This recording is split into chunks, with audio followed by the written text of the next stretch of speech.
Saudara YouTuber Yosef Paul Jang resmi jadi tersangka atas 2 dugaan pelanggaran, penodaan agama dan ujaran kebencian.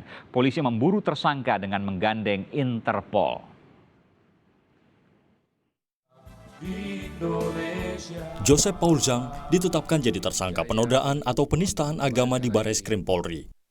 Tersangka bernama asli Cindy Paul Suryo Mulyono dijerat 2 pasal sekaligus dugaan penodaan agama dan ujaran kebencian Undang-Undang ITE. Untuk menangkap Joseph Paul Jang, kepolisian bekerja sama Interpol dan berkoordinasi dengan pihak Kedutaan Besar RI di Jerman. Direktorat Tindak Pidana Siber Bareskrim Polri sudah menerbitkan daftar pencarian orang atau DPO atas nama JPZ kemarin sore tanggal 19 April 2020 yang akan segera dikirim ke Interpol sebagai dasar Interpol untuk segera mengeluarkan red notice. Penyidik Direktorat Tindak Pidana Siber Bareskrim Polri menetapkan 2 pasal sekaligus terhadap tersangka, yaitu pasal 156A KUHP tentang penodaan agama dan pasal 28 ayat 2 Undang-Undang ITE dengan ancaman 5 tahun penjara. Pengakuan tersangka Joseph Paul Jang telah beralih ke warganegaraan dibantah pihak Kementerian Hukum dan HAM. Tidak ada data permohonan kehilangan kewarganegaraan atas nama yang bersangkutan, Joseph Paul Jang atau Cindy Paul Suryo Mulyono, kata Direktur Tata Negara Direktorat Jenderal Administrasi Hukum Umum Kementerian Hukum dan HAM, seperti dikutip detik.com. Joseph Paul Jang dilaporkan ke Polda Metro Jaya setelah video tersangka viral di media sosial.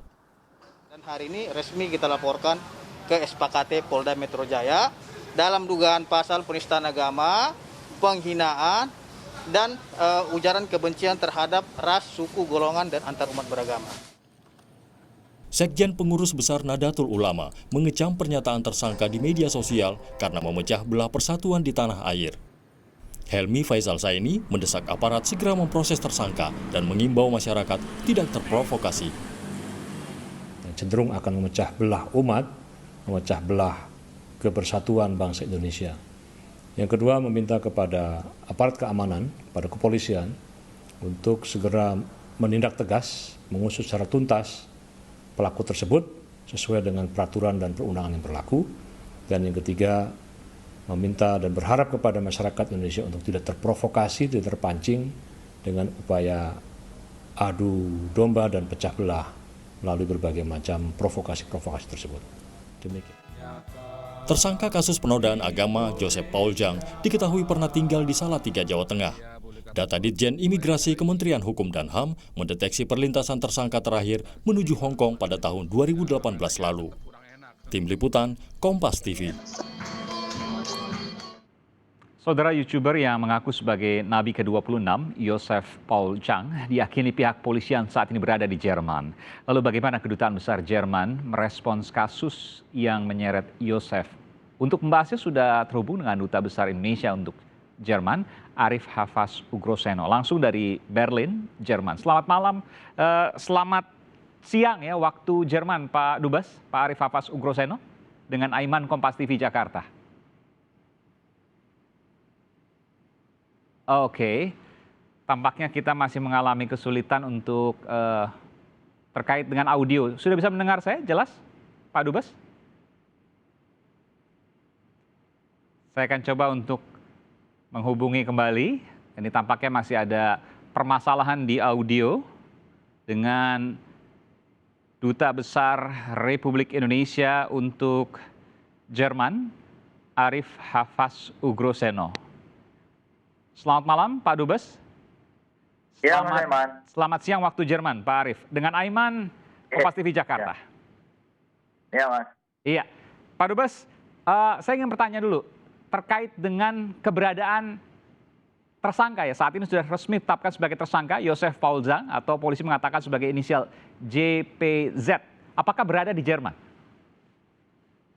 Nah itu kita nggak tahu terus terang. Jadi infonya kan ada di Sleman, lalu kita cek dan ternyata tidak di sana. Lalu ada info katanya di Turingan. Kita cek juga.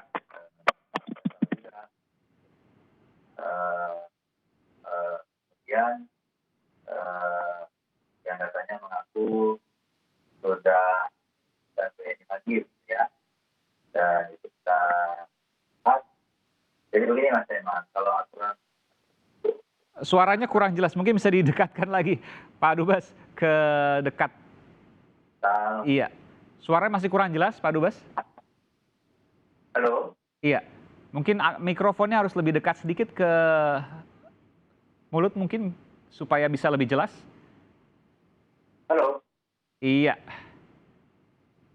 iya, oke baik, silakan Pak Dubes. Ya, memang. Jadi kalau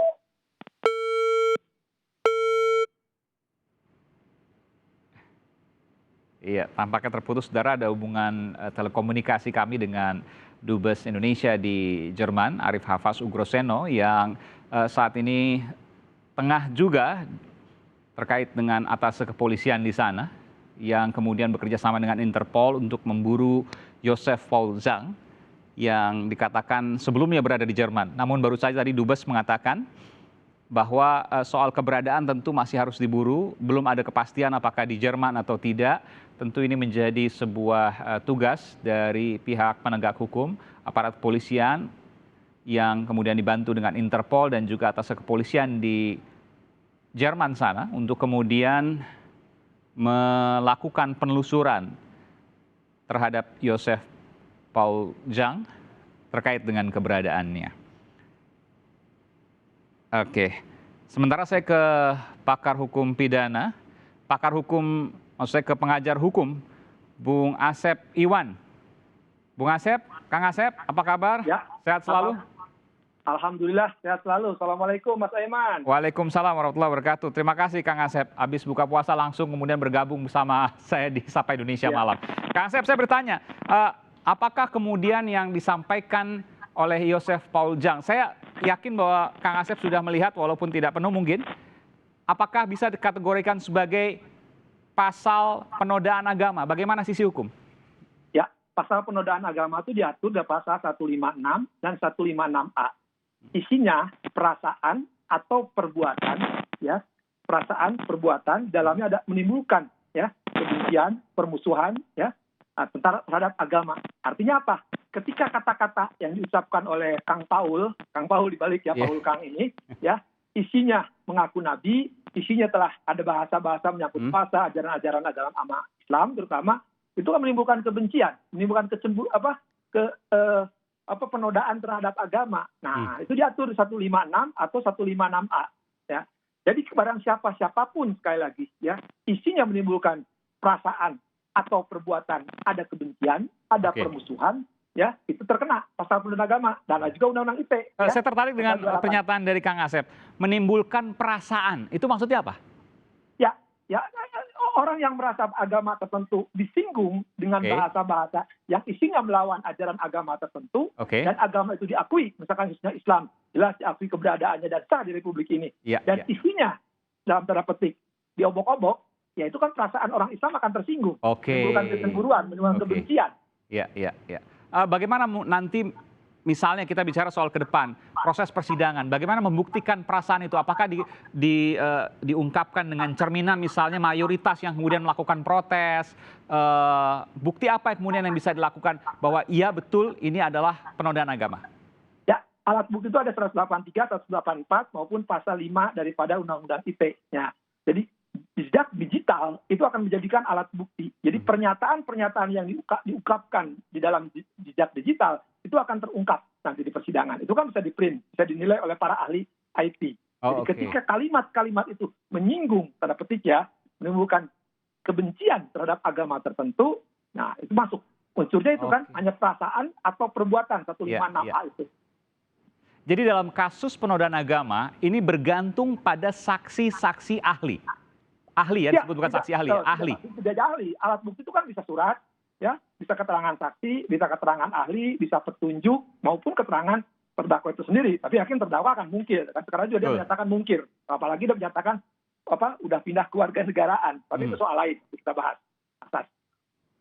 Oke, ini menarik. Jadi nanti ketika kemudian didatangkan ke Indonesia, lalu kemudian dinyatakan oleh kepolisian, kejaksaan, penuntutan bahwa yang bersangkutan telah didakwa melakukan penodaan agama, maka dibuktikan sebelumnya dan nanti di persidangan dengan ahli-ahli yang menguatkan apa yang kemudian menjadi pijakan penegak hukum. Betul. Jadi nanti kan apakah pernyataan-pernyataan di Kang Paul ini ya, apakah menimbulkan penodaan agama atau tidak? Itu aja pertanyaan sederhana. Oke. Ketika dia berbicara di media sosial atau di kelompok tertentu, dia menyatakan terhadap agama tertentu. Nah, apakah kalimat-kalimat dan ungkapan itu ya menyinggung agama tertentu atau tidak? Kalau itu menyinggung agama tertentu, itu adalah penodaan. Nanti dibuktikan dengan jejak digital, ya, ahli IT, ahli pidana, dan para ahli-ahli lainnya yang mengetahui pembicaraan dia. Atau juga mungkin ada saksi yang menyaksikan dia ketika mengatakan itu di ruangan tersebut. Jadi nanti ahli yang kemudian didatangkan adalah, bayangan saya nih ya, ahli bahasa, ahli agama, atau ada ahli yang lain juga?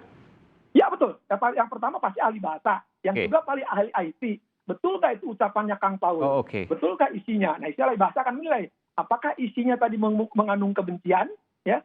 Nah, kalau ahli IT, betul nggak di ucapannya itu? Tapi kalau ahli itu sudah gampang, dia betul dia menyatakan itu kan. Dan ahli agama juga, nanti ada ahli agama, ulama misalnya. Ya.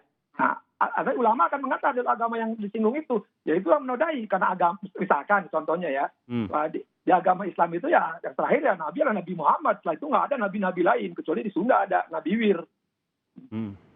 Baik. Pertanyaan selanjutnya adalah bagaimana kemudian yang bersangkutan ketika memang benar, kan ini masih nanti saya akan konfirmasi kepada Pak Dubes. Ya. Yang bersangkutan mengaku dalam videonya ia bukan lagi berkebangsaan Indonesia, tapi berkebangsaan Jerman. Dia tidak menyebutkan negara mana, tapi bahwa dia menyebutkan bahwa saya bukan lagi warga negara Indonesia, tapi saya sudah pindah ke warga negaraan sehingga hukum yang bisa ditegakkan kepada saya adalah hukum Eropa. Bagaimana kemudian dengan hal tersebut? Jangan jawab dulu, saya akan kembali bersama Pak Dubes. Nanti saya akan kembali juga bersama dengan Kang Asep Iwan untuk membahas soal ini. Saat lagi saudara, tetaplah bersama kami di Sapa Indonesia Malam.